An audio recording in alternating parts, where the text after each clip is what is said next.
반갑습니다. 오늘은 어떤 일을 해서 먹고 살았는지 살펴보도록 하겠습니다. 인간 생활에 있어서 가장 기초적인 그런 문제입니다. 그래서 먼저 선사시대부터 일단 먹고 사는 문제는 시작이 되는 거죠. 인간이 있고부터는.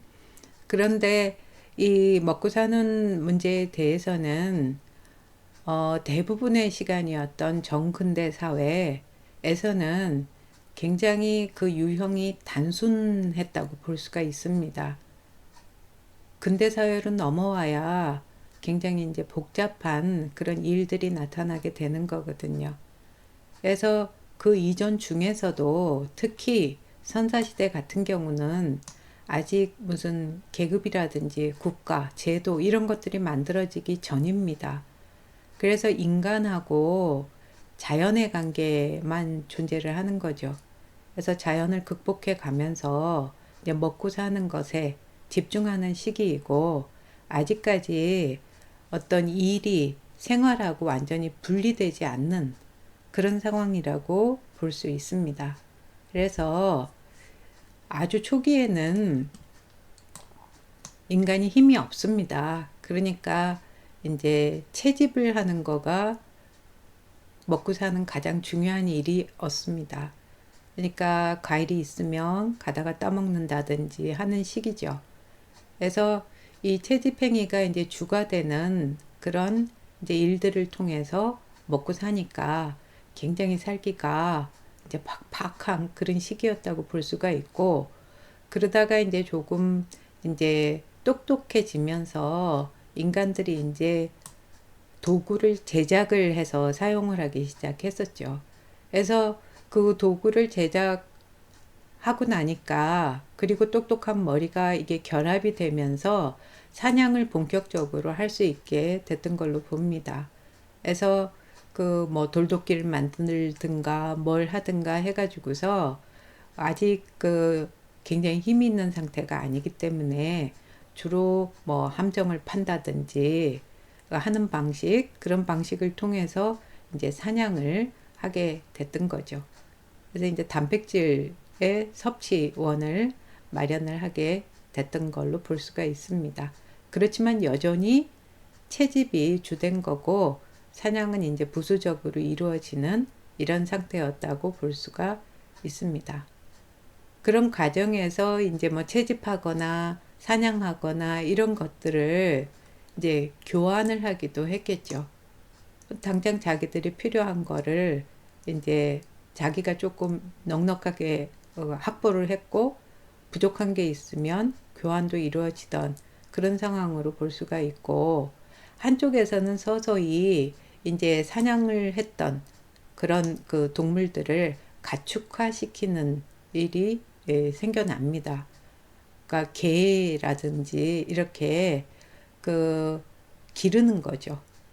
길러가지고서 이렇게 그 먹기도 하고 부리기도 하는 이런 일들이 조금씩 일어나는 상황에서 신석기 시대가 되면 원시 농경을 이제 시작하게 됩니다. 아주 초보적인 농경이지만 채집하고는 다르게 자연에 있는 걸 그대로 그 얻는 게 아니고 뭔가 생산하는 단계로 넘어갔던 거지요. 그런 단계에서 아까 가축들을 데리고 이제 유목이 이루어지기 시작합니다. 이것도 이제 새로운 방식이죠. 그래서 농경을 할 수 있는 지역을 제외하고 굉장히 좀 척박한 이런 지역에서는 가축들을 데리고 이동하면서 이제 먹고 사는 그런 그 유목 생활들도 나타나기 시작하는 겁니다. 그리고 이제 날씨가 따뜻해지고 빙하기가 끝나고 하면서 어로 작업도 본격적으로 이루어지죠. 그러니까 물고기를 잡는다든가 뭐 조개를 잡는다든가 하는 그런 그 작업들이 이루어지게 됩니다. 그리고 청동기 시대가 되면 이제 그 원시 농경이 완전히 자리를 잡아서 농경이 되죠. 그래서 종자도 재배할 목적으로 새로 이제 개발을 한다든가 밭도 제대로 간다든지 이런 식으로 해가지고 농경을 하게 됩니다. 그리고 이제 정착하게 되는 거죠. 그리고 이 청동기 시대부터는 이제 수공업들이 본격적으로 이루어집니다. 과거에 뭔가를 제작을 했던 거는 필요에 의해서 돌이나 뭐 기타 그 나무나 뭐 이런 것들 가지고 하고, 또 이제 토기가 신석기 되면 제작이 되면서 이렇게 내려오지만 필요에 의해서 여러 가지 물건들을 이제 만드는 그런 단계였습니다. 그런데 청동기 시대가 되면 이제 금속이 청동기를 어떤 기술을 가지고 본격적으로 만드는, 물론 이 단계는 아직 손으로 만드는 겁니다. 그래서 그 공업이 그 제작을 하는 거가 손으로 되는 거지만 본격적으로 뭔가 기술을 가지고 제작하는 그런 범주가 마련이 된다고 볼 수 있습니다. 그래서 이제 자연을 극복해 가면서 그 자연에서 그대로 얻거나 또는 자연을 활용해서 생산을 한다든가 하는 일들이 일어나고, 동시에 그 안에서 무언가를 제작하고 또 교환도 하는 이런 방식을 통해서 일단 먹고 살았던 거죠. 그래서 지역적으로 보면 지난번에 우리가 봤듯이 우리가 이제 신석기 이후로 주로 자리 잡았던 이 지역에서 여기 우리 보는 동북평원이라든지 유화유역이라든지 이런 지역들은 굉장히 비옥한 지역입니다.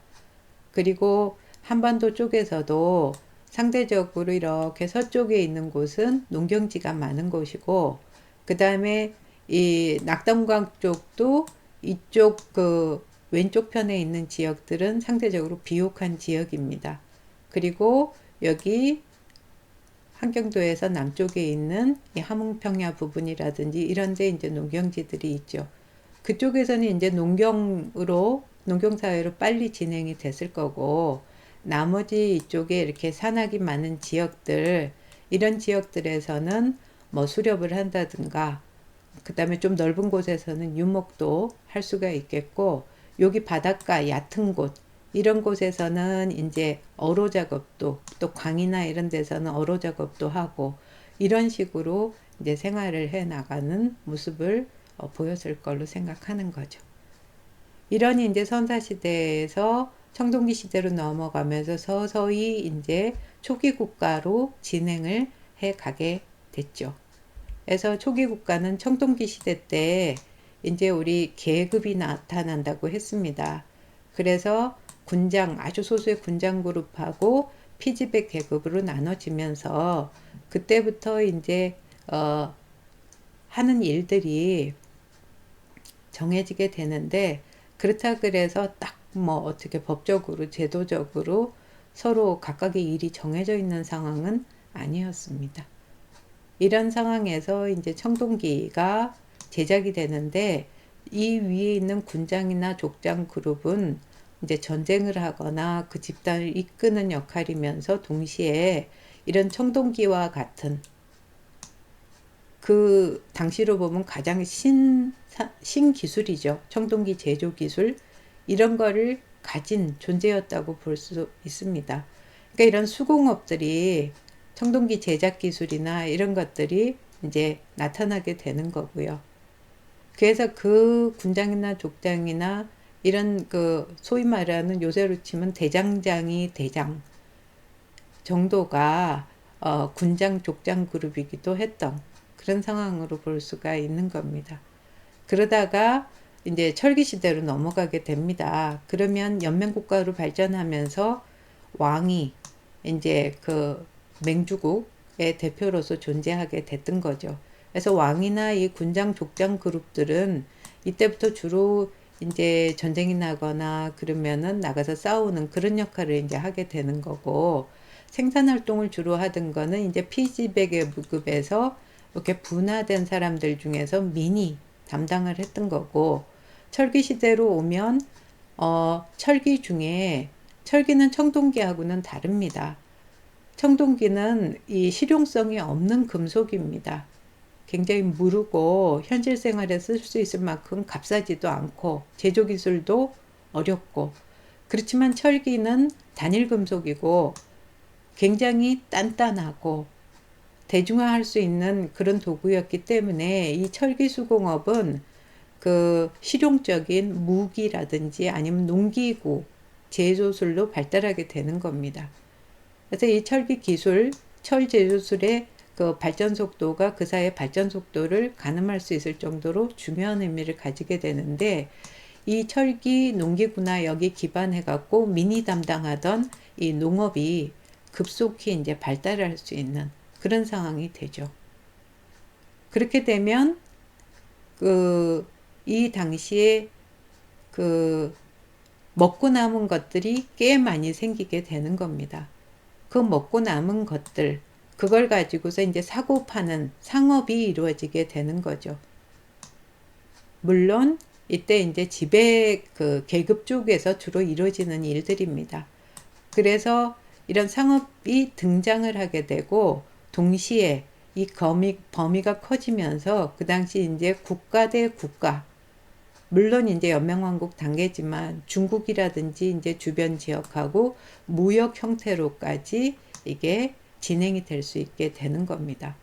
그러면서 이 무역을 위해서는 가까운 곳에서 물건을 상업 행위를 한다든지 할 때는 물물 교환 형식으로 물건과 물건을 뭐 주고받고 이렇게 하면 되겠지만, 무역 단위로 커지게 되면 그 단계에서 그 물건들을 직접 들고 왔다 갔다 이동하는 것이 불편해지면서 화폐라는 게 등장하게 됩니다.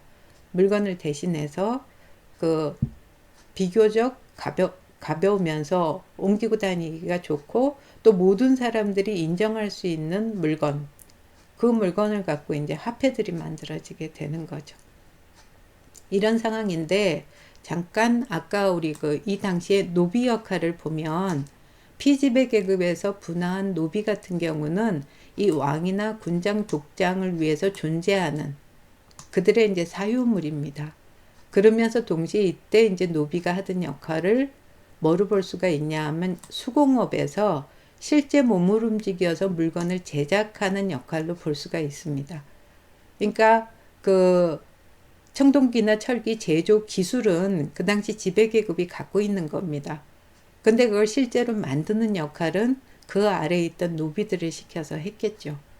그래서 그런 제조가 이루어지던 그런 상황으로 볼 수가 있는데, 그 당시 우리 지도를 잠깐 보면, 위만조선 단계가 되면 맹주국으로서 위만조선 세력이 커지게 됐고, 요 위만조선이 굉장히 넓은 이런 영역을 이제 이렇게 확보를 했다 그랬고, 그 확보하면서 중국에 있는 한나라하고 이제 교역을 하면서 세력을 키웠다 그랬습니다.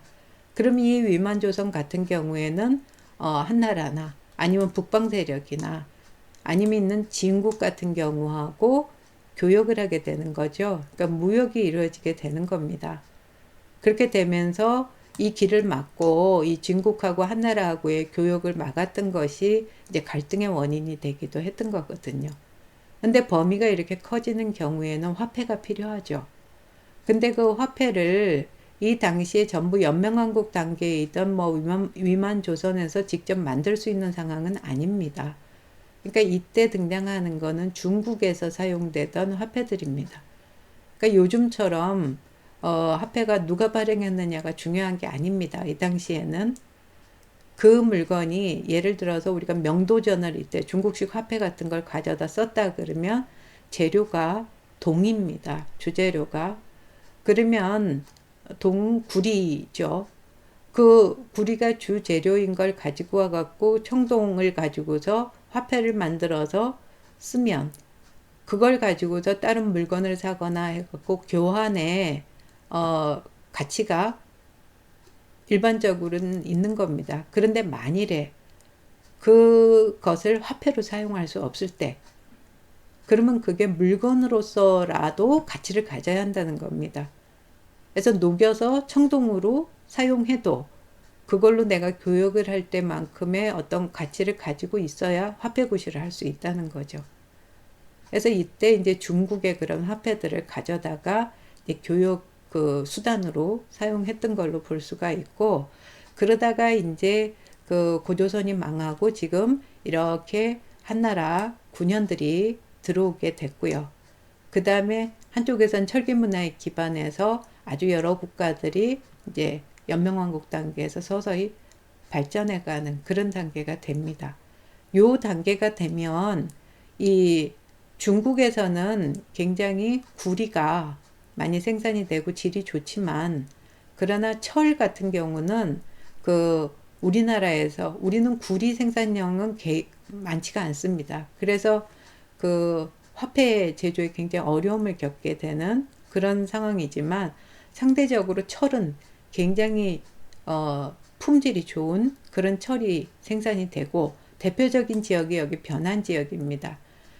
그래서 이 변안에서 생산된 철은 이제 가공을 해서 이걸 어떤 덩어리 형태로 만들면 그게 화폐 역할을 할 수가 있는 겁니다. 그래서 주변에 있던 뭐 외라든지 아니면 한나라 군현이라든지 주변 여러 지역들, 국가들하고 화폐 역할로 이 철 수출이나 이런 거를 해가지고서 교역에 활용을 했던 거죠. 이런 이제 움직임이 일어나는 상황에서 서서히 이제 고대 국가로 삼국 시대 한 4세기 정도 되면은 이제 고대 국가의 성장이 이루어지게 되는 거죠. 고대 국가는 이제 신분제 사회로 넘어갔습니다. 그래서 왕하고 귀족, 지배계급이 이제 왕이라는 신분, 귀족이라는 신분이 되고, 피지배 계급은 민가, 노비라는 이제 신분이 됩니다. 계급하고 달리 신분은 대대손손 딱 그걸로 자기 몸에 그 등급이 정해진 겁니다. 그렇기 때문에 그 사람한테는 이제 그 사람이 하는 일은 뭐가 되냐면 그 사람의 역이 되는 겁니다. 지금도 대한민국 남자들한테는 병역이 주어집니다. 그건 의무죠.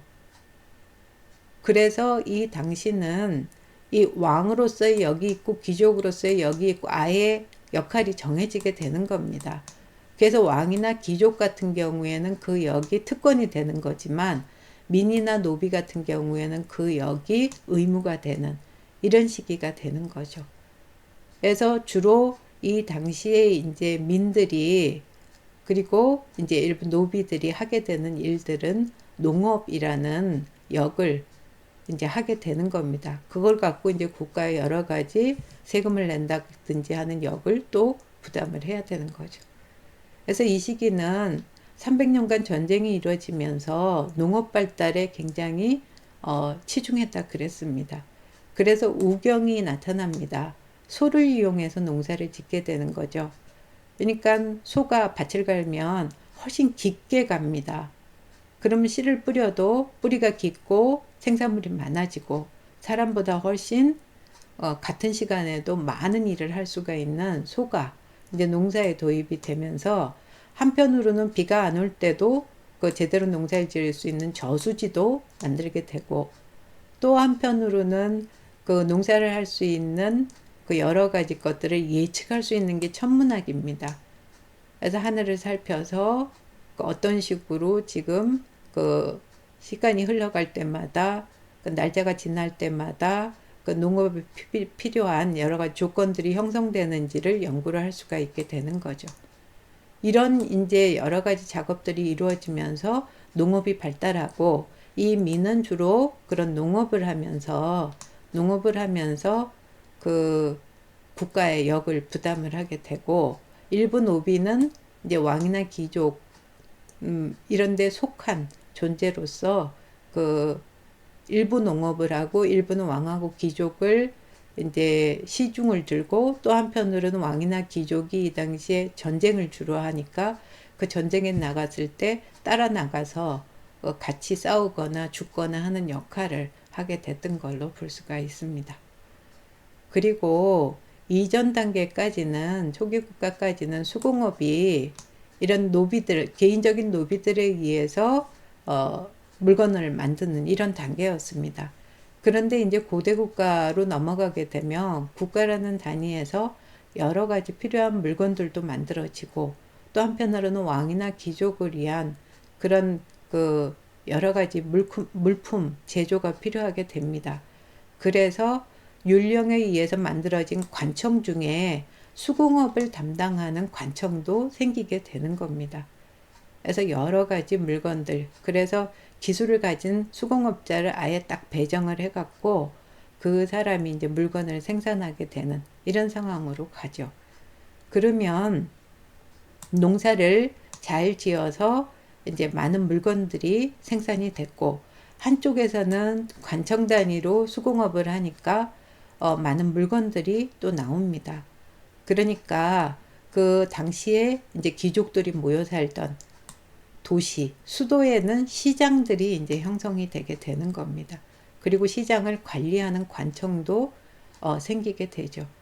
그러니까 상업이 굉장히 이제 활성화되게 되는 거고, 이 상황에서 이제 무역도 이루어지는 겁니다.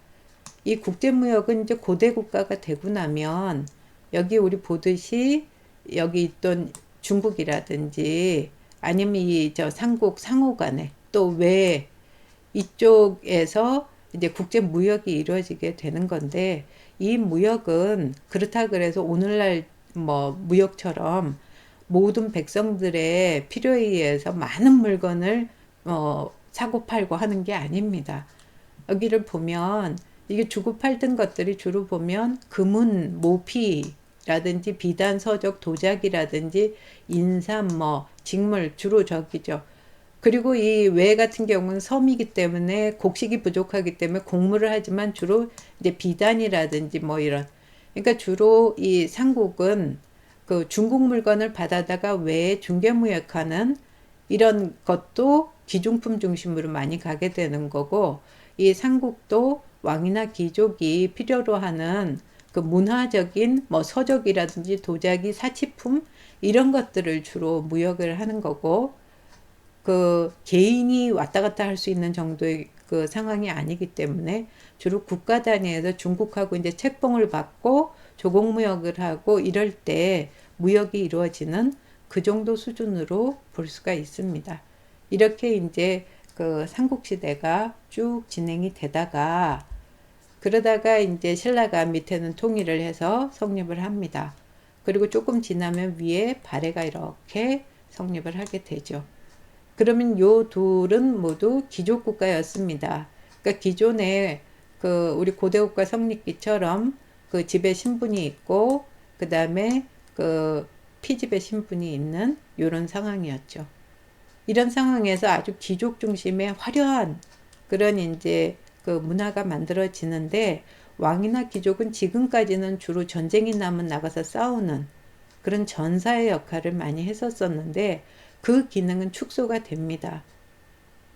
그러면서 그냥 통치자, 그리고 귀족 같은 경우에 서서히 이제 유학이 들어오고 하면서 그 왕한테 봉사하는 어떤 관리, 관료 이런 그 성격을 조금씩 관직을 가지고서 국가에 이제 일을 하는 이런 존재로 이제 변화하게 되는 거고, 그 과정에서 이제 우리 종교를 담당하는 승려라든지 아니면 국가에 무슨 뭐 벼슬을 하거나 그런 사람이 아닌데 그냥 학자로서 역할을 하는 사람이라든지 이런 사람들도 서서히 이제 나오기 시작한다는 거죠. 그래서 하는 일이 집의 신분의 경우는 좀 다양해지는 이런 걸로 넘어가게 됩니다. 그러다가 이제 신라 하대가 되면 사회가 혼란해진다 그랬습니다.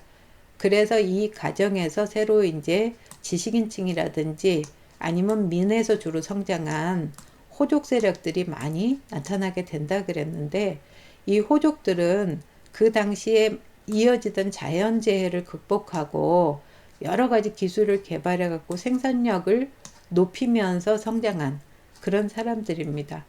그러니까 굉장히 이제 경제적으로 부유한, 그러나 정치적으로는 이제 불만을 갖게 되는 그런 세력으로 나오게 되는 거죠. 요런 시절에 이제 그 앞에 신라하고 발해가 있던 그 귀족국가 시절부터 지역에서 특산품이라는 것들이 이제 알려지게 됩니다. 그러니까 지금까지는 어느 지역에 무엇 이런 것들이 큰 의미가 없었는데, 특산품이 알려지고 그게 이제 서로 교역을 할 때, 외국하고 교역을 하거나 국내에서 교역을 할 때 그 지역의 생산품 이런 식으로 이제 알려지는 상황이 되게 되는 거고, 특히 발해 같은 경우에는 이 당시 경제가 신라는 주로 농업을 하지만 발해는 농업도 하지만 수렵도 하고 이쪽에서 어로도 하고 그런 곳이거든요. 그러니까 특산품의 종류가 그 세 가지 경제 활동을 모두 반영하는 그런 특이한 특산품들이 국제 무역에서 이제 알려지고 이랬던 기록이 나오게 됩니다. 그리고 이제 신라 하대 이 시기가 되면 사무역도 많이 이루어지게 됩니다. 지금까지는 주로 중국 당나라하고의 공무역이었습니다. 그래서 그 국가 단위로 주로 사신이 가거나 이랬을 때 물건을 주고받는 거였는데, 이 단계가 되면서 사회가 그 혼란하고 한쪽에서는 이제 호족 세력이나 아니면 그 당시에 이제 지역을 알았던, 예를 들어서 여기 청해진에 있던 장보고라든지 뭐 이런 그 위에 있던 왕건 지방 같은 경우에도 위쪽에 그 개성 주변에 있는 이런 지역에서 여러 이제 그 상인 집단을 형성을 하는 거죠. 그래서 그 사람들이 중국으로 건너가는 겁니다. 그러면 이제 가장 가까운 이 산둥반도 쪽에는 여기 뭐 법화원이나 발해관이나 이런 게 형성이 되면서 신라도 발해도 모두 와가지고 일종의 교육소 같은 것들도 차려서 교류를 하고, 한쪽에서는 일본이나 아니면 이 저쪽 아라비아나 아니면 그 밑에 동남아시아나 이런 지역에서 물건이 이제 오던 이런 그 중국의 당나라 지역 같은 데 가갖고 개인적으로 사무역을 해갖고 그걸 와서 국내에서 이제 판매를 하고 하면서 그 이익을 얻고 하는 이런 형태가 많이 일어나게 된다는 거죠. 그래서 이제 굉장히 활달해지지만 아직까지는 여전히 이런 무역 단계, 이것은 그 지배 신분을 위한, 최고 지배 신분을 위한 물건들이지 그러니까 일상적인 물건들이 무역되는 것은 아닙니다. 그러니까 특산품도 주로 중국에 뭐 조공으로 바친다든가 뭐 하는 식의 그런 물건들로 사용이 되는 거죠. 그러다가 이제 고려시대로 넘어가면 특징이 뭐라 그랬냐면, 고려시대는 하나의 국가가 한민족 국가로서 쭉 이어지게 되는 상황이라 그랬습니다. 그러니까 국가 중심으로 경제도 이루어지게 되는 거죠. 그래서 초반부에는 호족 세력이 강합니다. 그래서 그 호족 세력을 이제 누르면서 개혁을 하게 되죠. 그래서 왕위 중심으로 중앙집권적인 유교 국가를 위해서 여러 가지 제도 개혁을 하는데, 이 단계에서 어떻게 되냐면 그 문관과 무관과 리라는 집단이 지배 그 집단 내에서 분화가 되는 거죠. 그래서 과거에는 그냥 귀족이었다가 아니면 국가의 관리였다가 이런 그 곳에서 세분화되는 거죠.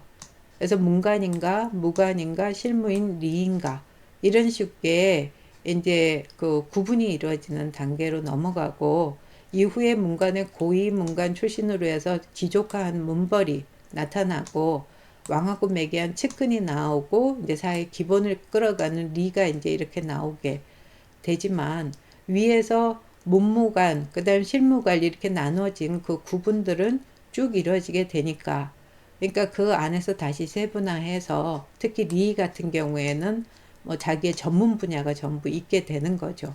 법을 담당하는 사람, 뭐 의학을 담당하는 사람 이런 식으로 해서 하는 일들이 좀 더 세분화돼가는 상황을 볼 수가 있습니다. 이때 이제 국가 입장에서는 국가 단위로 모든 것들을 하면서 각 지역을 본관으로 전부 편제를 하게 됩니다.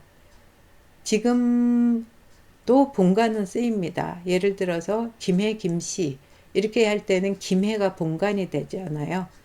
그래서 그 본관이 이 당시에는 어떻게 되냐 하면, 이렇게 어떤 지역이 있으면 이렇게 고려라는 국가가 있는데 그 안에 각 지역을 전부 본관으로 편성을 하는 겁니다. 행정구역하고 별도 문제입니다. 그래서 어떤 행정구역에 살고 있는 사람은 그 지역이 자기의 본관이 되는 겁니다. 그런데 그 본관은 호족 입장에서 볼 때는 중앙에 와서 지금 그 문관이 되고 문벌이 됐지만 자기가 원래 그 호족으로 있던 지역이 되는 겁니다. 그리고 이 밑에 있는 백성들 입장에서 놓고 볼 때는 그 지역은 자기가 지금 살고 있는 지역입니다. 요새로 치면 주민등록이 된 지역인데 오늘날하고 다른 점은 자기 마음대로 다른 지역으로 본관 밖으로 이동을 할 수가 없다는 겁니다.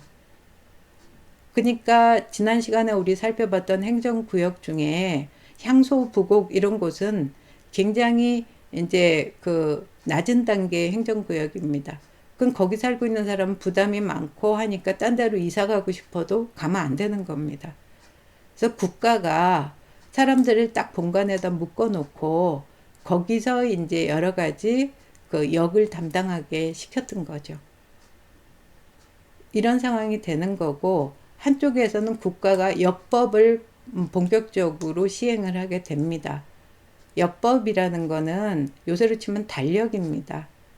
그래서 과거에 무슨 천문학이나 뭐 여러 가지 우리가 발전을 했다 그랬는데, 농사를 지으려면 달력이 있어서 그 달력에 따라서 언제 씨 뿌리고 뭐 이런 것들이 쭉 정해지게 됩니다. 국가에서 이런 식으로 스케줄을 잡고 나가겠다 하는 게 역법입니다. 그러니까 사용하는 역법이 다 다르죠. 국가마다. 그러니까 고려는 당나라나 원나라식 역법을 도입을 해갖고 국가에서 역법에 따라서 국가를 이제 운영하면서 거기 따라서 이제 농업사회로 가게 되고, 한쪽에서는 개간을 적극적으로 이제 권장을 하게 됩니다. 그래서 각 지역에 농업을 하려면 땅이 있어야 되잖아요. 그러니까 그 땅들을 개간하는 그런 것들을 이제 독려하고 지원하고 이렇게 되는 겁니다. 그래서 농업이 이제 민들 그리고 노비들에 의해서 이제 많은 농업 발전이 이루어지게 되는데, 이 상황에서 수공업도 많이 발전합니다. 그때 이제 기여를 한 것 중에 하나가 뭐가 있냐면 소가 있습니다. 소라는 거는 여기 지도에서 보면 여기 예를 들어서 여기 강진이라든지 영암이라든지 이런 지역에 보면 요 도자기 그림이 그려져 있습니다. 그러면 여기 그 도자기를 생산하는 소가 있는 겁니다.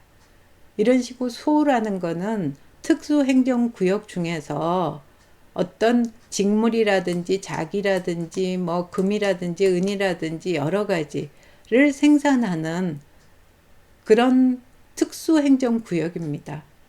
그러니까 이 소에서는 대를 이어서 기술자가 그 지역이 가장, 예를 들어서 자기 생산지가 있는 소라면 강진에 있는 그 지역은 도자기를 생산하기에 가장 좋은 그 흙이라든지 주변에 나무가 있고 불 떼서 만들 수 있는 이런 것들이 갖춰진 지역이란 뜻입니다. 그럼 거기서 그게 생산이 되고 또 이 해안을 통해 가지고서 개경으로 이렇게 운송이 될 수 있는 지역인 거죠. 그래서 이 소는 그 고려시대 때 수공업 발전에 있어서 국가수공업이죠. 굉장히 그 중요한 역할을 하고, 그래서 고려청자라든지 우리가 보는 고려의 아주 그 뛰어난 그 물건들이 수공업품들이 만들어지는 그런 바탕이 됐다고 볼 수가 있는 겁니다. 또 한쪽에서는 민간에서도 이제 서서히 수공업들이 이루어지기 시작하는데, 그 민간에서 이루어지는 수공업 그 중에서 가장 중요한 역할을 했던 곳은 사원입니다. 고려시대는 이 절에서 많은 일들이 이루어집니다. 근데 특히 이제 수공업 같은 경우에는 뭐 그 고려의 아주 우리나라 신라 이후로 뛰어난 종이라든지 그 못이라든지 심지어는 술이라든지 국수라든지 이런 그 물품들을 기본적으로 생산해내는 그런 시설이었고, 여기서 아주 오랫동안 그 승려들한테 전승되면서 발달한 기술을 가지고서 다양한 물품들을 만들어냈던 걸로 볼 수가 있습니다. 이렇게 물건이 만들어지니까 그 물건을 가지고서 이제 판매를 하는 도시에 있는 상점이죠. 그래서 이 도시상업이 시전을 중심으로 발달하게 되고, 지방에서도 이동하면서 물건을 사고 파는 활동들이 많이 이루어지게 됩니다. 따라서 이제 화폐도 많이 활용이 되게 되겠고 국제 간의 무역도 많이 이루어지게 되는 거죠. 그래서 이전 시기에는 화폐가 중국의 화폐 아니면 뭐 철 같은 실물들을 가지고 화폐 역할을 했었는데 국가라는 것 중심으로 이제 이루어지는 고려 시대부터는 국가가 화폐를 발행하게 됩니다. 그래서 원래 화폐의 주 그 원료는 동입니다. 구리죠. 그래서 동전이라고 우리 그러죠. 그래서 이 구리는 가볍고 녹도 슬지 않고 그래서 좋기는 한데 우리나라에선 구리 생산이 거의 안 됐습니다. 그러니까 이제 많이 생산되는 철을 이용해서 성종 때는 한번 화폐를 만들어 봤는데 철은 무겁고 녹이 슬고 화폐로 적당하지가 않습니다. 그래서 이 숙종 때 이제 국가를 상업을 촉진을 시켜서 부강하게 만들겠다는 목적에서 화폐를 서로 유통을 해야지 원래 그 경제발전 단계에서 가장 그 생산성이 낮은 것이 농업이죠. 땅에 심은 대로 딱 걷어서 정직하게 먹는 그런 것이죠. 근데 그걸 가지고서 이제 어떤 물건인가를 만들면 훨씬 그 안에서 남는 이익이 많아지죠. 그리고 그 다음 단계에서 그것들을 사고 팔고 하면서 이익을 얻으면 훨씬 더 그 투자한 것 대비해서 얻는 이익이 많아지잖아요.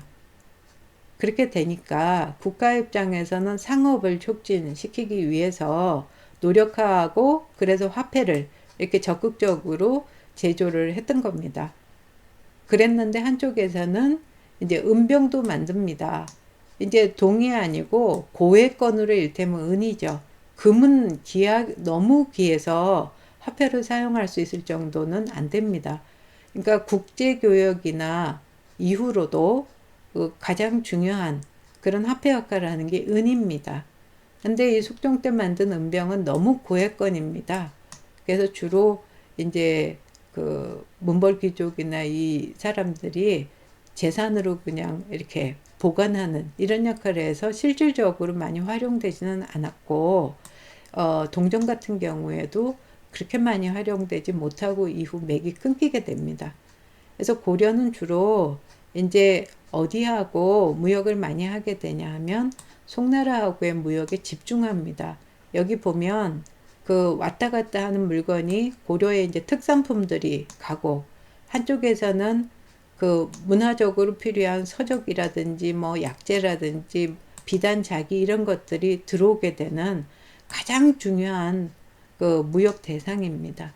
반면에 일본 같은 경우에는 그 일본 입장에서는 고려를 통해서 중국에서 무역한 것들을 받아들이거나 고려 입장에서는 쉽게 구할 수 없는 남쪽에서 올 수 있는 유황이나 수은 같은 거를 받는 요 정도의 교역이었던 거고 위쪽에 요라든지 여진이라든지 이쪽에서는 올 물건들이 거의 없습니다. 그래서 주로 은이나 뭐 말이나 모피나 이런 것들이 오는 상태이기 때문에 가는 것도 그쪽에서 필요한 건 곡식이나 뭐 옷감 이런 종류이기 때문에 문화적 교역에서 이익이 많다든가 그 뭐 선진 문물을 받아들일 수 있는 상황이 아니기 때문에 송나라하고의 교역에 치중하고 고려는 이걸 통해 갖고 많은 이익을 얻고 동시에 일본이라든지 여진요에 대해서 송나라에서 받은 물건들을 다시 이제 교역을 해서 이익을 좀 더 보는 이런 쪽의 무역을 많이 했던 걸로 볼 수가 있죠. 이런 상황이었는데 이제 무신 정권을 거쳐 가지고서 원 간섭기로 넘어가게 됩니다. 이 당시에 이제 굉장히 많은 그 유동적인 움직임이 있게 됐었죠. 그 상황에서 이제 몽골이 무신 정권 중반에 막 쳐들어오기 시작합니다. 그러면서 이제 강화도로 수도로 옮기게 되면서 많은 간척 사업들이 이루어졌다고 지난 그 강의에서 얘기를 했습니다. 그러니까 강화도 같은 경우를 예로 들면 여기 보는 많은 지역들을 메꾸어 갖고 간척을 함으로 해서 지역을 없는 땅을 섬이나 이런 곳으로 가서 한 것들을 만들어서 결과적으로는 이제 경작지라든지 이런 것들이 넓어지게 되는데, 한쪽에서는 이 전쟁을 오래 겪게 되는 겁니다. 쳐들어오고 나서. 그러니까 황무지로 변한 곳이 많이 있었습니다. 그 지역의 개강권을 이제 여기 검문세족이나 이런 사람들한테 주고, 한쪽에서는 관리들 중에 월급을 못 받는 사람한테 주고 하는 식으로 해갖고 개간을 독려해갖고 많은 개간 작업이 이루어지는데, 이 상황에서 여기 무인 세력이나 아니면 여기 있던 뭐 세족이나 이런 사람들이 농장을 대규모로 경영을 하게 됩니다. 이거는 원래 그 삼국시대 이후로 왕토 사상에 입각해서 토지라는 거는 국유 개념이 강했던 거고, 그래서 저기 국가에서 지급하는 것도 대개는 그 토지를 활용할 수 있는 권리를 주는 거지 소유권을 주는 것은 아니었습니다. 그러니까 고려시대도 전시가를 준다 그러면은 자기가 죽거나 이러면은 반납을 해야 되는 원칙인데, 그걸 어기면서 거의 사유지처럼 대규모의 땅들을 만들어가게 되는 겁니다. 그래서 이 농장이 많이 형성이 되게 되는 거죠. 그러면 이게 거의 사유지화 하면서 농법 발달도 많이 이루어집니다. 이게 거의 내 땅이고 대대손손 내 땅이고, 한편으로는 이제 원나라하고 교육도 많이 이루어지고 이러니까 그쪽에 발달된 농법도 또 받아들이게 되는 거죠. 그래서 굉장히 그 고려 후기 이때 농업 발달이 많이 이루어지게 되는 계기가 됐던 거죠. 그리고 한편으로는 이렇게 해서 이제 원나라 간섭기에 들어가게 되면 원나라하고 같은, 그러니까 하나의 단위로 무역을 하게 됩니다. 근데 이 원나라 그 교역권이 전 세계를 대상으로 하는 그 무역권이었습니다. 원나라는 유목민족이었고, 그래서 말을 타고 이동하는 역로를 그 전체에다가 전부 뚫었던 그런 상황입니다.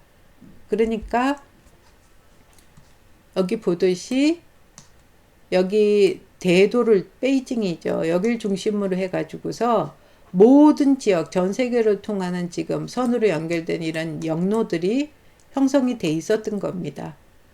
이 교역망을 고려의 왕 같은 경우에는 여기 가서 대도에서 충선왕 같은 게 아예 거주를 하잖아요. 그 교역망이 같이 이제 이용이 되게 됐던 겁니다. 그래서 심지어는 이쪽 인도 지역이라든지 뭐 이런 곳하고의 교역이 이루어지고, 그래서 그 고려의 왕들이 따로 무슨 직물을 짜는 모시 공장 같은 것들도 만들고 해갖고 인도하고 교역하고 하는 이런 식의, 그러니까 단순히 그 교역하는 범위가 중국에 그치지 않고 전 세계적으로 이렇게 범위가 넓어지게 되는 계기가 됐던 거고, 이런 상황에서는 이제 교역수단인 화폐도 변화하게 되는 거죠. 일단 국자교역에서 가장 중요한 은을 이용해서 충렬왕이나 충여왕 때 이제 세은이나 소은병 같은 이제 화폐들이 나타나게 되는 거고, 이 세은이라는 거는 무슨 그 요즘 같은 화폐로 생각하면 안 되고, 이거 가루은입니다. 그러니까 은 아주 작은 조각들. 그 은은 이렇게 그 단위를, 그 무게를 가지고서는 이제 화폐 구실일 때 하는 거니까, 그래서 은을 잘게 이렇게 쪼갠 걸 가지고서 국제무역을 이제 할 수 있는 게 되는 거고, 한쪽에서는 원나라에서 종이화폐를 사용을 했었습니다. 이거는 굉장히 그 중요한 그 의미를 가집니다. 그래서 원나라하고 같이 활동할 때는 원나라의 종이화폐를 이제 같이 사용을 하게 되지만, 공량왕 때 되면 이제 원나라하고는 멀어진 상태에서도 우리나라에서 우리도 그런 걸 만들어 보자 그래가지고선 저와 지폐를 만들게 됩니다.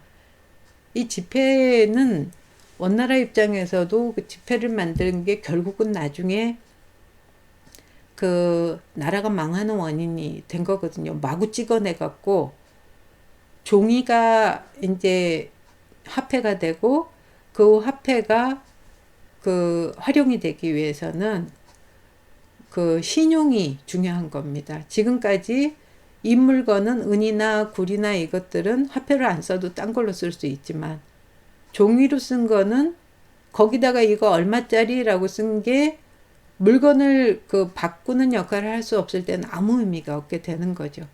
그러니까 발행하는 쪽에 그 권위, 신용도 이게 중요한 화폐인 겁니다. 그런데 그 이거를 초반부에는 명확히 하다가 나중에 이제 마구 남발하게 되면 결국 국가의 완전히 경제가 무너지게 되는 거죠. 근데 이제 공양왕 때 같은 경우에는 우리나라는 구리도 생산이 많이 안 되고 이런 상황이니까 종이화폐를 써보자 해갖고 이거를 발행을 했고 사람들이 잘 안 쓰겠죠.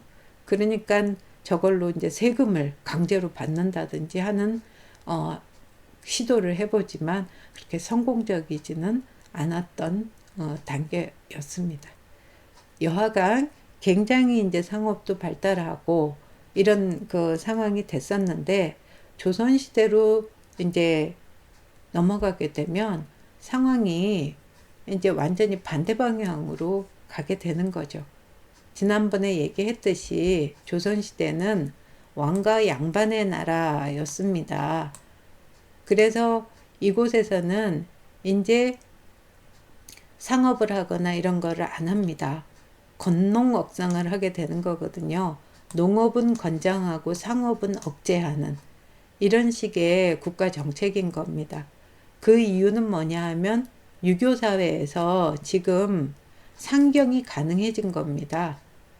그러니까 고려시대까지만 해도 땅이 아주 기름진 땅은 매년 농사를 지을 수 있지만 나머지 대부분의 땅들은 1년 쉬어서 한 번 아니면 2년 쉬어서 한 번 농사 지을 수 있는 땅들이었습니다. 그러니까 그 땅에 지력이 회복이 돼야 씨를 뿌려도 생산을 할 수가 있는 건데 그 비료를 준다든지 여러 가지 기술이 아직 부족했던 거죠. 그랬는데 이때 되면 이제 농법 발달의 결과로 상경이 이루어지게 되니까 생산량이 엄청 늘어날 거 아니에요. 그래서 자급자족이 농사만 지어서 먹고 살 수 있는 사회로 간 겁니다. 상황이. 그렇게 됐는데 이 조선시대는 유교국가입니다. 유교국가에서는 기본적으로 우리가 사농공상 그러죠. 그래서 선비가 있고 그 다음 단계가 국가의 중심이 되는 건 생산하는 농민입니다. 그 다음에 수공업자, 그 다음에 상인입니다. 그리고 나서 이제 노비가 있는데 노비는 이제 사람으로 안 치니까 우리가 직업으로 사농공상을 얘기를 하는데 그 중에 유교적인 입장에서 볼 때는 그 유교는 기본적으로 정신사관입니다. 그러니까 과거에 그 정신이 사람들이 깨끗하던 시절로 돌아가는 상고사관이 기본이거든요. 시간이 지날수록 물질이 풍요해질수록 사람들이 점점점 정신이 타락해 왔다고 보는 겁니다. 그렇기 때문에 아주 검소를 강조합니다. 그래서 고려시대까지 하고는 상황이 다르죠. 절약하고 절제하고 검소하는 군자들이 중요한 겁니다. 그러다 보니까 사람들도 아무것도 원하지 않고 군자로서 존재하는 사가 제일 윗등급이고 선비들이 그 다음으로는 그 생산계층 중에는 농민은 씨를 뿌려서 딱 그만큼만 바라는 정직한 경제활동을 하는 겁니다. 그러니까 그 다음 단계고 수공업자는 뭔가 자기가 손에 노동을 해가지고서 만들긴 하지만 이익을 창출하기 위한 거니까 그 다음 단계고 아무 일도 하지 않고 남이 만든 걸 가지고서는 이리저리 옮겨가고 막대한 이익을 보는 상인은 가장 비도덕적인 걸로 보는 거죠. 그래서 기본적으로 이 사회는 유교사회는 농업이 중심이 되는 사회고 이제 자급자족이 가능하니까 그런 사회로 가는 것이 가장 이상적이다고 보는 이런 상황이 된 거죠. 그러니까 고려 말까지 굉장히 발달하던 어떤 그 상업적인 분위기 이런 것들은 완전히 반대 방향으로 바뀌게 되는 겁니다. 그렇긴 한데 이때는 이제 과학기술도 발달합니다. 그런데 역시 중심은 뭐냐 하면 농업입니다. 그래서 농사를 잘 짓기 위해서 그 천문학 같은 것들이 발달하고 역법도 우리식 역법 이거를 이제 그 개발하기 위해서 노력을 한다든지 아니면 뭐 측국이라든지 이렇게 농업에 발달되는 여러 가지 기계들을 만들고 하는 것들이 발달을 하게 되죠.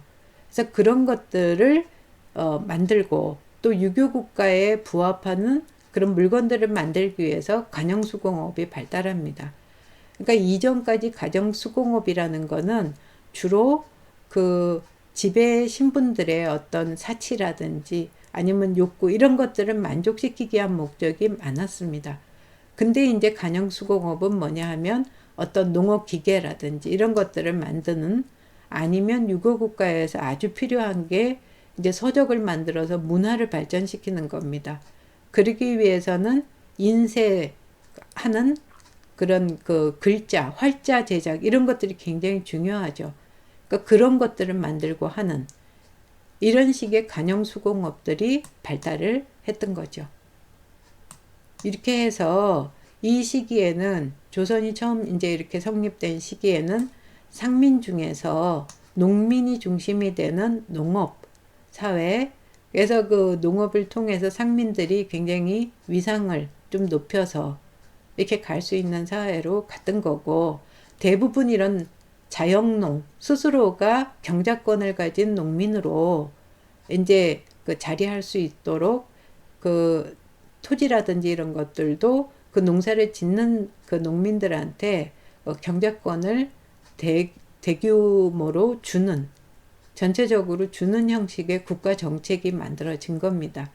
그래서 농민이 많이 이제 존재하게 되지만 그리고 가능하면 양인을 국가에 이제 세금을 내고 하는 양인을 많이 확보하는 그런 방향으로 가서 고려시대 때 그 특수행정구역이라든지 이런 것들을 없애면서 이제 양인을 대부분 확보를 했는데 그런데 일이라는 게 다 농업만 할 수는 없는 거거든요.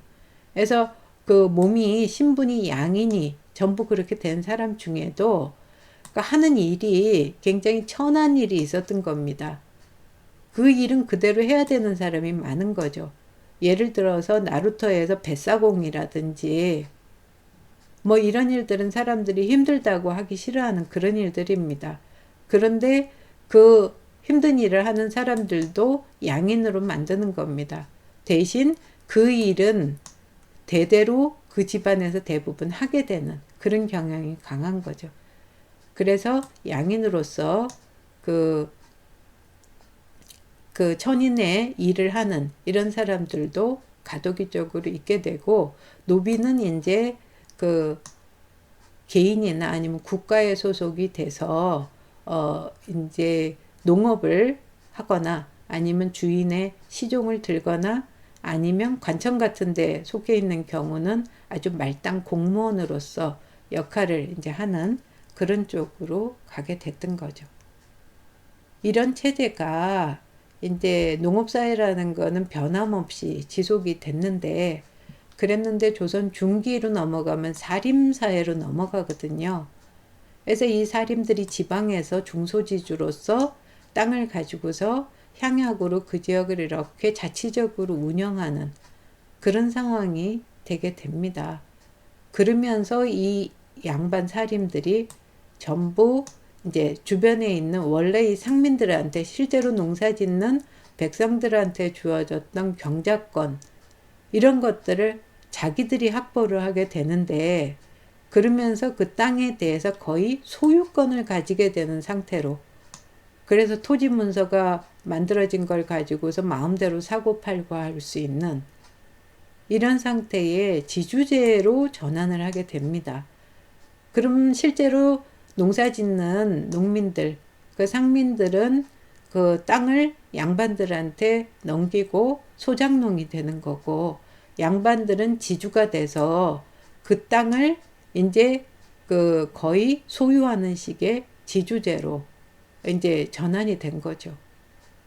이렇게 되면 어떻게 되냐면 이게 내 땅이다. 대대로 물려가는 내 땅이다. 이렇게 생각하니까 국가에서 빌려갖고 경작하는 땅, 아니면 국가에서 내가 세금을 걷어먹을 권리만 받은 땅하고는 전혀 다른 개념이죠.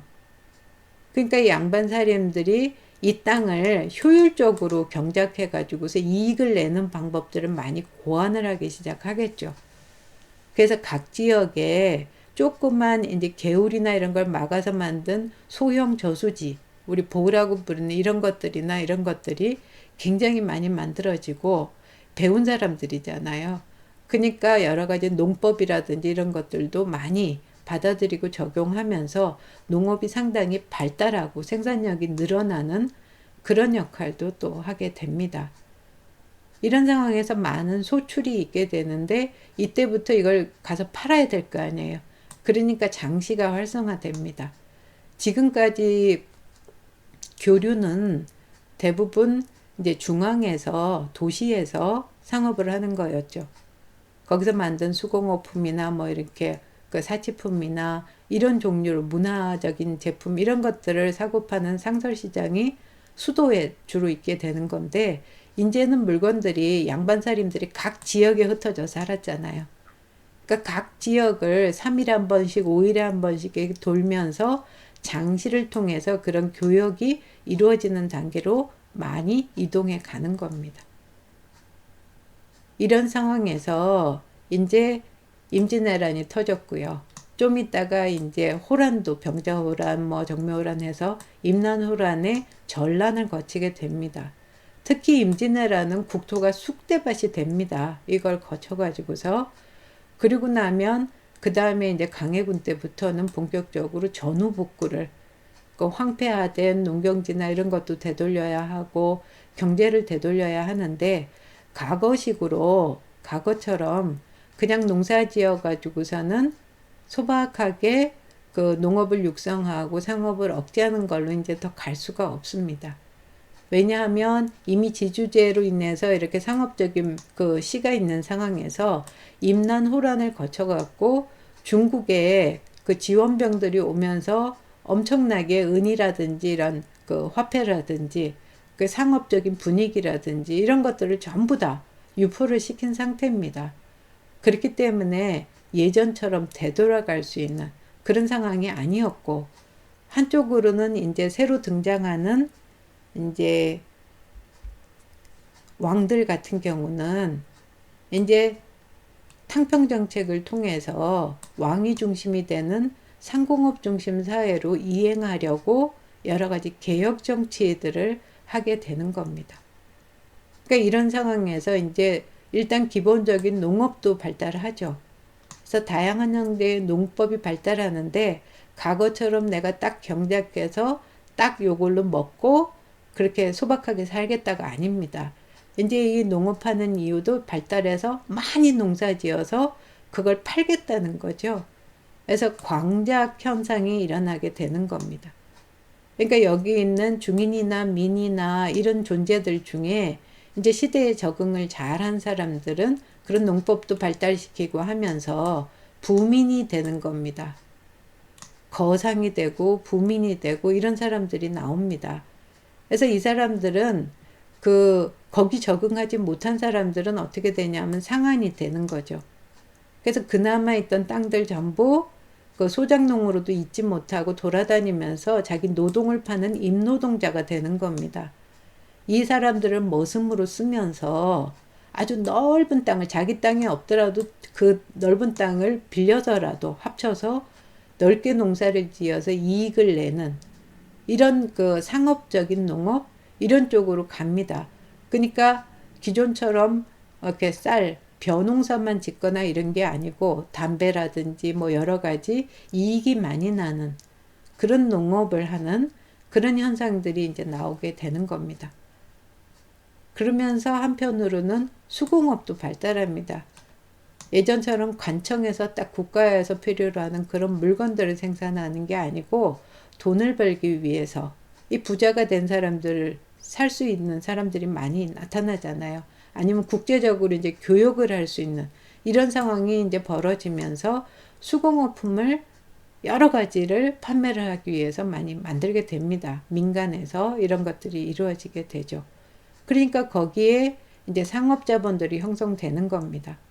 그래서 농사 지어갖고 아주 부자가 된 사람, 북민이나 이런 쪽은 그걸 자본으로 해갖고 수공업에 투자를 한다든지 해가지고서 자본을 만드는 거죠. 그래서 거상으로 이제 성장하면서 이 사람들이 무역을 본격적으로 하기 시작합니다. 그래서 보면 여기 한성에 시전상인도 있지만 대표적인 경강상인이나 여기 개성에 송상이나 아니면 유상이나 만상, 이게 주로 중국과의 교역과 관계되죠. 아니면 이쪽으로 이렇게 내려가 가지고서 중국하고 일본하고 주로 이제 교류를 하는 이런 거나 아니면 국내에서 여러 곳으로 다니면서 대규모 거상들이 이제 그 상업 쪽으로 또 한쪽으로는 무역 쪽으로 해가지고서 발전을 하게 되고, 그러다 보니까 드디어 화폐가 굉장히 많이 유통이 됩니다. 우리가 화폐 그럼 대부분 생각나는 게 상평통보입니다.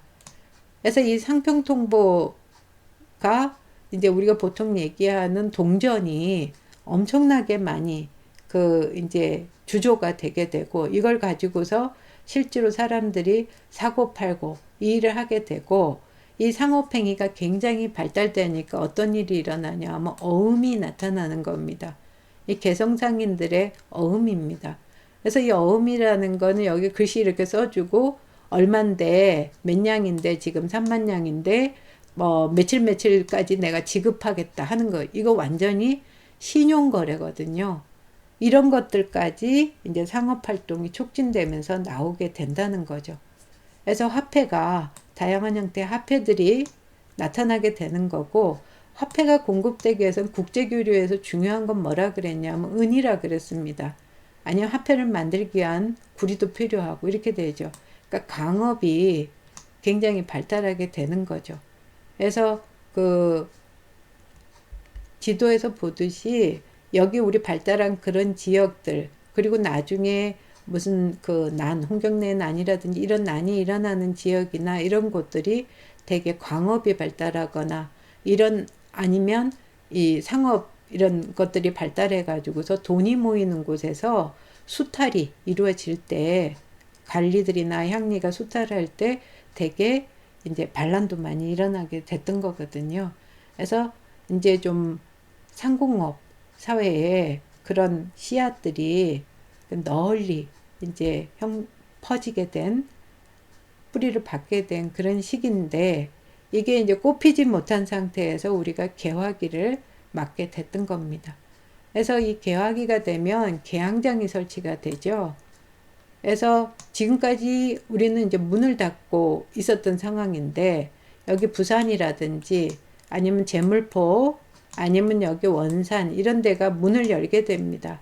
그래서 거기 이제 개항을 해가지고서 서로 교역을 하는, 무역을 하는 그 장소들이 만들어지게 되는 거죠. 그런데 이 당시에 여러 가지 정책들이 만들어졌지만 결과적으로 놓고 보면 와가지고서 여러 가지 이권을 뺏어가는 걸 제외하면 여기 와서 직접 뭐 무역하고 교역하는 데 관심이 있었던 건 일본하고 청나라 정도였습니다. 그래서 이런 무역이 그 다양하게 이제 이루어질수록 국가에서 그 국가의 이익이 자꾸 이제 빠져나가는 거죠. 일본하고 청나라 쪽으로. 그거는 우리가 보통 위정척사파나 이런 사람들이 그 당시에 나라 문을 열면 안 된다고 막 주장했던 것이, 그 사람들이 그 어떤 유교적인 이런 이유에서 옳은 걸 지켜야 한다 이걸 주장했던 거로만 생각하는 경우가 있는데, 실질적으로 그 사람들이 이제 상소를 올리거나 반대했던 글들을 보면 이 당시에 우리나라에서 생산되고 거래할 수 있는 건 여기 보듯이 쌀이나 콩 같은 1차 상품들이고, 지금 외부에서 들어올 물건들은 전부 다 공장에서 생산되거나 그런 물건들인데, 그래갖고 서로 사고팔고 하면 우리나라는 그 무역, 요새로 치면 무역 적자를 감당할 수가 없다. 어느 정도 그 밑에 기초를 키운 다음에 문을 열어야 한다고 주장했던 거예요. 그러니까 바보는 아니었던 겁니다. 그래서 어떤 이념적인 단순히 그런 문제만도 아니었는데 이제 그 생각의 한계는 뭐냐 하면 그렇게 문을 닫아건다고 해서 안 들어올 상황이 아니었다는 거를 그걸 이제 간과한 점이 문제였던 거죠. 여하간에 이런 무역을 통해서 우리가 이제 키워왔던 어떤 자체적인 근대화의 씨는 제대로 꼽힐 수가 없었던 거고 타율적으로 이제 그 근대화가 이루어지죠. 이 과정에서 기계가 들어옵니다. 뭐 예를 들어서 예전에는 우리나라 아주 발달한 게 종이 제조 기술이었거든요. 근데 그 전통 종이가 아니고 기계, 종이 만드는 기계가 이제 뭐 들어온다든지 이런 식으로 기계가 많이 들어와 갖고 이제 생산을 하게 되고 그 다음에 철도가 놓이게 됩니다. 철도는 이걸 통해서 널리 상업이 발달하고 교역이 이루어질 수 있는 바탕이 되는 거죠. 그리고 전기가 들어옵니다. 원래 서양에서 산업혁명이 이루어질 때는 기계나 철도나 이런 것들은 1차 산업혁명에서 이제 기계가 들어오는 단계입니다. 전기기관이 나오고 그리고 조금 시기가 지나서 이루어진 게 2차 산업혁명이죠. 그거는 전기가 들어오면서 이제 대량 생산이 가능한 그런 자동화가 이루어지는 겁니다. 근데 우리는 그 과정 없이 그냥 한꺼번에 들어왔는데 그것도 굉장히 정신없는 상황에서 들어와서 근대화가 이루어지게 된 그런 상황이었습니다. 그리고 한쪽에서는 근대적인 우리 얘기하는 자본주의에서 기본되는 게 은행이죠. 그래서 돈을 가지고서 빌려주고 또 저금하고 이런 은행들이 들어오게 되고 한쪽에서는 언론으로 신문이나 이런 것들이 들어오게 됩니다. 그러니까 지금까지 사람들이 이렇게 살고 있던 이 시기에서 역의 개념으로 나의 신분에 따라서 어떤 일을 한다. 그리고 그 일은 굉장히 단순하게 농업 아니면 제조업 아니면 상업이던 이것이 굉장히 복잡하고 다양한 일로 이제 분화하는 그런 상황이 된 겁니다. 그러니까 기계를 작동하는 사람도 있을 거고 무역하는 사람도 있을 거고 철도 그 기차 운전하는 사람도 있을 거고 전기공도 나올 거고 은행원도 있고 신문사 기자도 나오는 거죠. 그래서 갑오개혁으로 신분제도가 없어진 상태에서 이제는 더 이상 직역이 아니고 직업의 개념으로 바뀐 겁니다. 어떤 일을 내가 하는지 그게 나의 선택의 문제고 그걸 가지고서 내가 대가를 받고 살아가는 그런 시기로의 변화가 이제 서서히 이루어지는. 근데 성공적으로 자체적 근대화가 못된 결과로 식민지가 됐습니다. 그래서 일제 시기가 됐는데 이때 이제 총독부를 비롯한 식민 관료들이 있게 되죠. 그래서 주로 이제 상층부들은 대부분 일본인들이었고 이 당시에 일본인들이 본격적으로 조선으로 많이 진출을 합니다. 그러니까 총독부에서도 적극적으로 그거를 이제 지원을 해줬고, 그래서 아주 많은 땅을 가진 지주나 상공업자로도 존재하게 되는 거죠. 다른 한쪽에서는 이제 3.1운동 있고 이렇게 나니까 이쪽 일본 입장에서는 밑에 있는 농민이나 노동자 같은 식민지 통치를 위해서 소수의 조선인을 통제함으로써 그들을 이제 지원해 줌으로 해서 밑에 대규모의 농민 노동자를 억압하는 방식을 택한 거거든요. 그래서 조선인의 지주 상공업자도 소수가 존재를 하게 되는 이런 구조였습니다. 근데 일반적으로 근대화가 됐다고 하면 상공업자 중심으로 가야 됩니다. 지주라는 거 이제 소수가 되는 거죠. 자본주의 하에서 상공업 사회로 가는 거니까. 그런데 지주가 여전히 굉장히 큰 규모로 있고 농민이 이렇게 큰 규모로 그 당시 사회를 떠받치는 존재가 되는 거는 식민지이기 때문입니다. 그러니까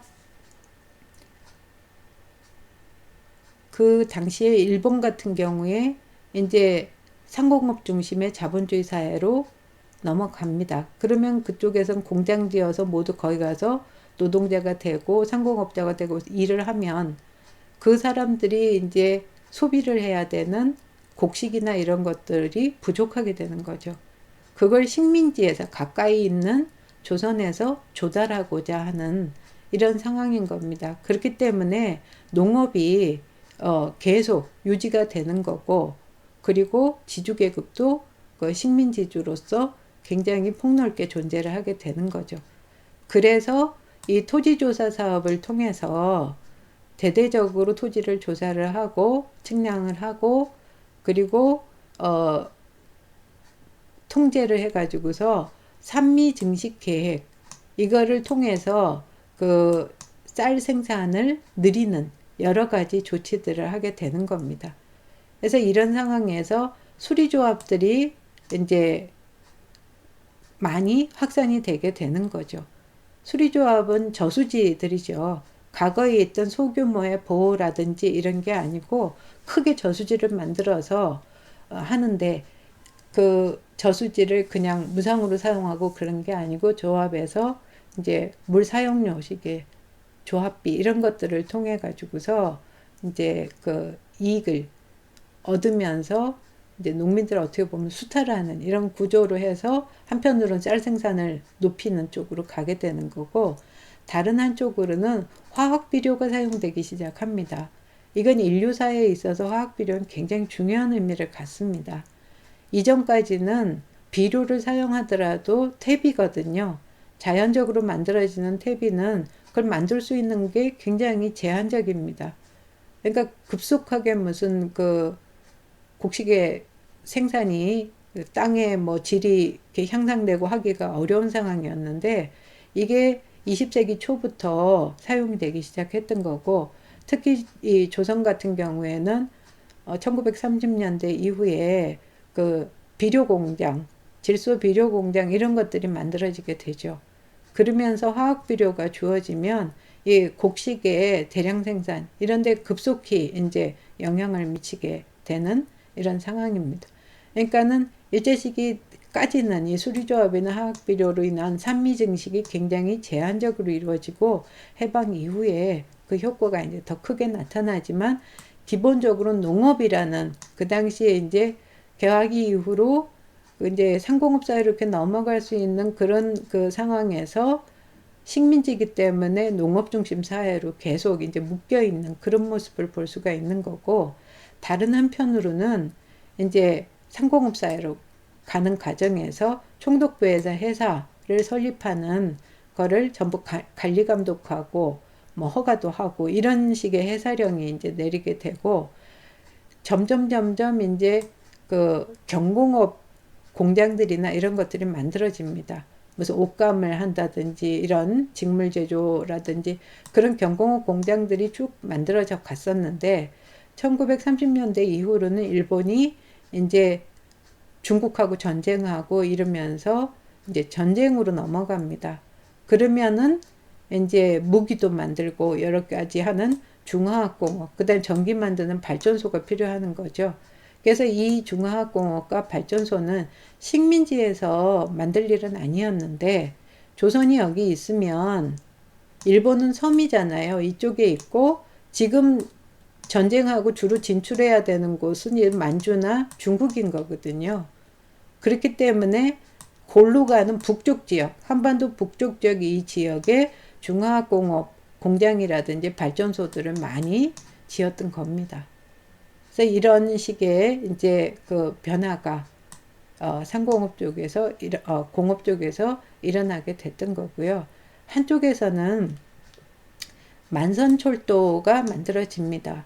오늘날 우리가 생각을 하면 여기 우리 옆에 본 지도대로 해갖고 이렇게 우리나라가 있으면 그 다음에 이렇게 해서 위에 이제 이렇게 땅이 있고 밑에 이렇게 일본이 있고 이렇게 구조에서 우리가 생각하는 진출로는 이렇게 해서 이렇게 남쪽으로만 생각을 합니다.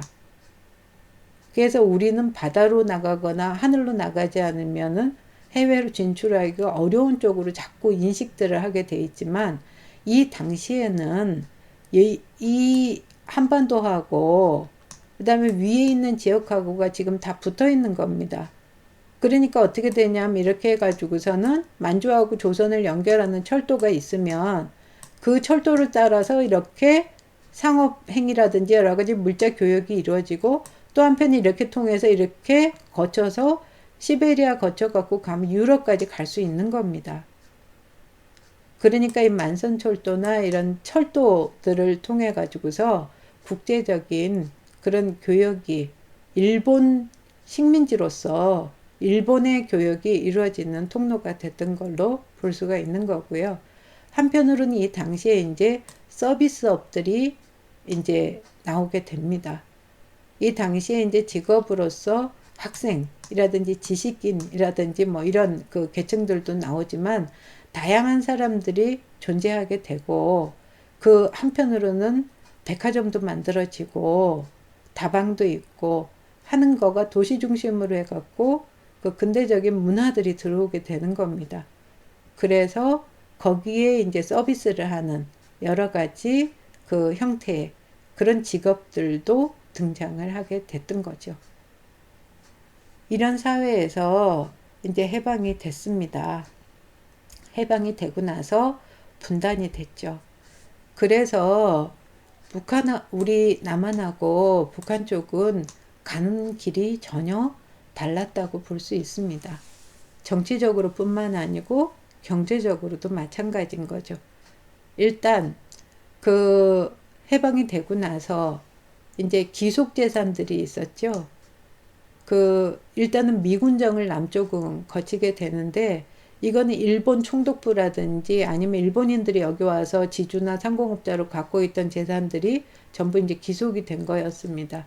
이거를 이제 불화하는데 그 과정이 그렇게 이제 투명하지는 않은 상태에서 일단 기속 재산들이 이제 불화가 되게 됩니다. 그래서 그걸 갖고 이제 공장을 이어받고 뭐 한 사람들, 뭐 이런 사람들이 일단 있게 됐던 거죠. 그런 상황에서 이제 농지개혁이 이루어집니다. 이때부터 만든 대원칙이 뭐냐 하면, 농사 짓는 사람이, 경자유전의 원칙이라고 그러죠. 농사 짓는 사람이 땅을 소유할 수 있다라는 겁니다. 그래서 일정 규모 이상의 지주들이 갖고 있던 땅들을 유상으로 몰수를 해가지고서 유상으로 농민들한테 분할을 해줬던 개혁입니다. 농사 짓는 땅만을 대상으로 했던 거죠. 이게 6.25 직전에 이 조치가 이루어지게 됐습니다. 그러고 나서 6.25가 터졌는데, 우리는 거의 전 세계에서 가장 불쌍한 국가가 폐허가 된 상황에서 될 수밖에 없었고, 이 과정에서 주로 미국을 비롯한 국가들의 원조를 받으면서 생활할 수밖에 없었습니다. 그런 과정에서 기본 틀은 당연히 자본주의 체제 그리고 시장경제 체제, 이쪽으로 틀을 잡게 된 거죠. 원조해주는 그 자본주의 국가로 이제 틀을 잡게 된 상황이었는데, 이 원조가 한 1950년대 그 중반 넘어가게 되면 끊기게 됩니다. 이건 공짜로 주는 거거든요. 계속 줄 수는 없다. 뭐 이렇게 되니까 어떻게 되냐면 이제부터는 빌려주겠다. 이렇게 되는 게 차관이죠. 그래서 그 빌린 돈을 가지고서 공장을 짓고 한 게, 처음에는 자본이 많이 들지 않은 경공업, 가발 공장이라든지 뭐 이런 거 만들어 갖고 열심히 일해 갖고 수출했습니다. 그래 갖고 나라가 이제 일어나게 된 거죠. 그 5.16 이후에 소위 얘기하는 한강의 기적 뭐 이런 것들이 이제 일어나게 되는 상황이고, 그 상황에서 녹색혁명도 이룹니다. 이전까지는 그 사람들이 항상 보릿고개가 있고 배가 고팠습니다. 그런데 이제 그 여러 가지 작물들, 통일벼라든지 이런 식으로 굉장히 수확이 많이 되는 이런 그 종자들을 개발하고 해가지고서 배고프지 않게 그 식량 자급이 가능한 이런 그 녹색혁명으로 그 농업이 변화하게 되는 상황이 되게 되죠. 그런 상황에서 이제 이 차관으로 돈 빌려다가 이런 거 그 경공업 수출해 가지고서는 잘 되지 않는 그런 국제적인 이제 상황이 되게 되는 거죠. 그러니까 이제 차관이 아니고 투자하라고 어느 정도 기반이 됐으니까 와서 외국인이나 이쪽에서 투자를 받아서 그래서 이익이 나오면 나누는 식의 투자 방식으로 바뀌게 됩니다. 그래서 이때부터 이제 중공업으로 가게 되는 거죠. 뭐 제철소도 짓고 그 조선소도 짓고 이런 식으로 해서 굉장히 많이 그 자본이 드는 중공업 중심으로 변화하게 되고 한쪽으로는 고속도로도 만들고 하는 식의 사회 간접 시설을 깔면서 제대로 된 그 경제 이거를 만드는 쪽으로 가게 되고 비교적 성공적으로 이 작업이 이루어지면서 나라가 아주 잘 살게 되는 그런 상황이 됐습니다. 그랬는데 이런 상황에서 석유 위기가 닥쳤습니다.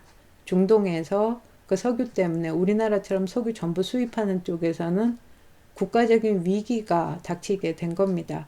그 과정에서 이제 대대적인 구조조정을 하게 되는 거죠.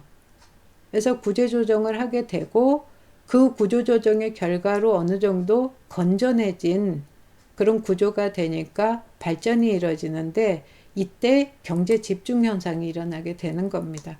재벌이라든지 일부 그 기업 쪽으로 모든 그 이익이 집중이 되는 그래서 그 많은 사람들은 그 구조조정 결과에서 이렇게 양극화의 시작이 되는 그런 그 어려움을 겪는 반면에 일부 재벌 기업들은 굉장히 특혜를 받고 이렇게 발전해 나가는 이런 상황으로 온 거죠.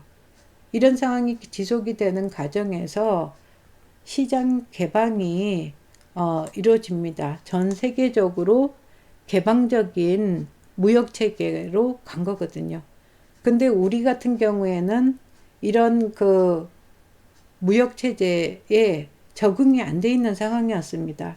완전히 그 보호하는 국가가 보호하는 형태에서 일부 기업들이 이익을 독점하는 경제 집중 현상으로 딱 돼서 온실안의 화초처럼 돼 있는 그런 상황인데 시장이 개방이 돼 버리게 된 거죠. 그 사회에 적응하는 과정에서 외환위기를 맞게 되는 겁니다. 그래서 국가 부도 상태 뭐 이런 식으로 되면서 이 외환위기를 그 극복해 나가는 그런 과정을 이제 겪게 되는데 그 과정에서 신산업이 중요한 역할을 하게 되죠.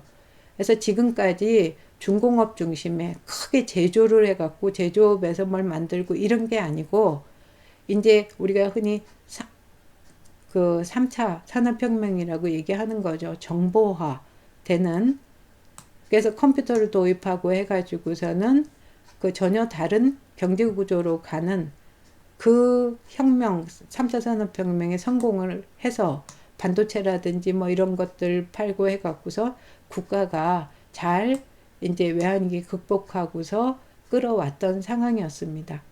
그런데 이제 최근에는 2단계를 벗어나 가지고서 우리가 4차 산업혁명 시기를 맞고 있는 거죠. 이거는 사이버 세계하고 현실 세계하고 지금은 거의 이제 구분이 안 되는 겁니다. 인간뿐만 아니고 사방의 냉장고라든지 모든 것들에 사물 인터넷이 적용이 되게 되는 거죠. 이러면서 그것들을 모두 융합해 갖고 어떤 새로운 그런 체계로 가야 되는 그런 상황에 지금 직면해 있는데 그러다 보니까 모든 것들이 그 오히려 양극화를 그 심화시키거나 중산층이 붕괴되거나 이런 지금 위기 상황을 맞아서 그걸 극복하는 게 과제가 돼 있는 이런 상황입니다. 반면에 북한 같은 경우에는 그 해방이 되고 소련군이 들어왔는데 그러면서 바로 민주개혁을 해버립니다. 김일성을 내세워 가지고서 민주개혁이 이루어지는데 이 민주개혁은 토지개혁이 중심입니다. 그러니까 그 우리가 그 남쪽에서 했던 농지개혁은 농사짓는 땅, 농지만 대상입니다. 그것도 유상으로 몰수해서 유상으로 분배했던 건데 이 민주개혁에서의 토지개혁은 무상으로 몰수해서 무상으로 분배해 버린 겁니다. 그러니까 실제로 농사 짓는 사람들한테 그 작은 땅들을 농사 지을 땅들을 그냥 나눠준 거고, 그러니까 그 지주나 이런 사람들은 모두 이때 땅을 잃게 된 거고, 또 한편으로는 그 일종 규모의 무슨 공장이라든지 이런 친일 뭐 이런 것들은 전부 몰수되고, 일부만 소규모의 이런 것들만 소위 얘기하는 인민민주주의죠. 에 입각해서 사회주의로 넘어가는 과도기적 상황에서 그런 민주개혁을 해서 일단 기반 조성하고, 그렇지만 사람들한테 사유, 토지의 사유라든지 재산 사유의 일정 부분은 소규모로 인정해 주면서 계획 경제로 넘어가는 겁니다. 그러니까 남쪽의 시장 경제는 시장에서 자율적으로 서로 경쟁해 가지고서 그 자본주의적으로 운영이 되는 겁니다. 그런데 계획 경제는 국가가 모든 걸 계획해서 거기 입각해서 나라를 꾸려가는 그런 식으로 이제 틀을 잡아가는 거죠. 그러다가 어느 정도 요 기반이 되고 나니까 협동화를 합니다. 그래서 지금까지 인정해 줬었던 사유, 토지라든지 뭐 이런 것들을 전부 협동농장이라든지 협동공장이라든지 이런 식으로 만들어 갖고 사회주의 체제로 들어가게 된 겁니다. 그래서 이 사회주의 체제에서는 강제배치제입니다. 그러니까 직업이라는 거가 내가 뭘 하겠다 그래서 선택하는 부분이 아니고 국가에서 정해주는 겁니다. 그리고 배급제입니다. 내가 어디 가서 일을 해갖고 뭐 내 능력에 따라서 얼마를 받고가 아니고 생활 필수품이나 아니면 그 자기가 배치된 직장에서 일하는 데 있어서 그 대가로 주는 모든 것들이 다 그 배급을 받고 이루어지는 겁니다. 그러니까 이 체제가 잘 적용될 때는 북한이 굉장히 이상적인 사회주의 국가라고 스스로를 이제 자랑하면서 홍보하고 그렇게 했던 상황이기 때문에 그 단계까지는 남한보다는 북한이 경제적으로 조금 우위에 있었던 그런 상황이었습니다. 그랬는데 이제 조금 지나고 나면 무슨 일이 벌어지냐 하면 소련에서 스탈린이 사망하고 나서 이제 비판이 일어납니다. 원래 공산주의 사회주의 사회에서는 한 사람이 뭐를 그 권력을 독점한다든지 이런 건 비판 대상입니다. 그러니까 많은 사람들의 공동의 뜻에 따라서 이렇게 집체적으로 운영을 하는 거거든요. 그러니까 그 비판이 당연히 그 완전히 권력을 독점하고 있던 김일성한테도 여파를 미친 거죠. 그러니까 이 김일성 같은 경우에는 소련이나 아니면 중국이나 이런 쪽에서 그런 비판을 그 주체사관이라든지 이런 식으로 장벽을 쳐버리면서 폐쇄적으로 바뀐 겁니다. 그래서 지금까지는 소련이나 중국이나 이런 국가로부터 이제 차관 형식이나 원조 형식으로 많이 지원을 받았기 때문에 굳이 그 뭐 경제적으로 중공업을 육성할 필요가 없었습니다. 근데 나라를 제대로 지키고 군사적으로 그 유지를 하고 이러기 위해서 이때부터 중공업을 육성하면서 한쪽으로는 이제 우리가 자급자족해야 된다라는 식으로 이제 여러 가지 경제 정책들을 하게 되는 거거든요. 그런데 북한 같은 경우는 그 뭐 중국이나 미국이나 이런 국가들처럼 우리도 마찬가지지만 풍부한 무슨 자원이 있어갖고 자급자족해갖고 꾸려나갈 수 있는 상황이 아닌데다가 사회주의적 이런 체제가 그 도덕적으로 해이를 가져옵니다. 사람들이 그냥 배급받고 그 배치되는 데 가서 일하고 이러면은 안이해지는 거죠. 그래서 그런 여러 가지 문제 때문에 경제적으로 이제 채무 불이행 상태에 빠지게 되는 겁니다. 국제적으로 뭘 돈을 빌려왔는데 그거를 그 갚을 수 없는 상태가 되기 때문에 이때 이제 도움이 되는 건 소련이나 중국으로부터 특혜 무역을 받은 겁니다. 그러니까 무역을 하는데 굉장히 그 유리한 조건에서 이렇게 이제 무역을 함으로 해서 그거를 겨우 이제 무마하고 있었던 상황이었던 거죠. 그랬는데 공산주의, 소련이 무너져 버렸죠. 무너지면서 동시에 중국 같은 경우 이제 개방 경제로 넘어가 버리게 되니까 경제 위기가 옵니다. 심지어는 식량난이 오게 돼서 뭐 굶어 죽는 사람들이 나오는 이런 상황이 되면서 북한도 부분적으로 이제 시장 개방의 움직임으로 가게 됐던 거죠. 일단은 남쪽하고 경제 협력을 하는 남북 경협을 시도를 하게 되는 거고요. 그리고 한쪽에서는 2차 경제가 발달합니다. 2차 경제라는 건 이 개인적으로 거래를 해서 이익을 얻는 겁니다. 그러니까 이 계획 경제를 하는 공산주의 국가에서는 2차 경제라는 거는 기본적으로는 그 불법이죠. 그런데 이제 예외적으로 합법적으로 집에 뭐 텃밭을 경작한다든지 아주 집에서 조금 물건 만들어서 판다든지 이런 것들 뭐 그 장마당에 나와서 팔고 이런 것들은 불법이 아닌데 그게 이제 커지는 거죠. 커지면서 돈 번 사람이 나오고 그거로 돈놀이도 하고 집이라는 거는 공산주의 국가에서는 토지는 다 국유이기 때문에 집을 이렇게 배치를 해서 배급을 해주는 거거든요. 근데 그거를 뭐 주민끼리 서로 사고팔고 하는 이런 일도 일어나고 하는 식으로 실질적으로 사회주의 경제체제에서 벗어나는 상황이 되게 된 거예요. 그래서 북한 쪽에서 지금 그 추진하는 거는 사회주의지만 시장경제인 중국식으로 이걸로 가려고 그러는데 문제가 뭐냐면 중국은 정치적으로 지금 그 세습 체제로 돼 있는 상황입니다. 그러니까 그 정치적인 문제가 시장 개방을 지금 막고 있는 상황이기 때문에 이 사회주의 시장 경제로 가는 데는 많은 애로를 겪고 있는 상황이 되는 거죠.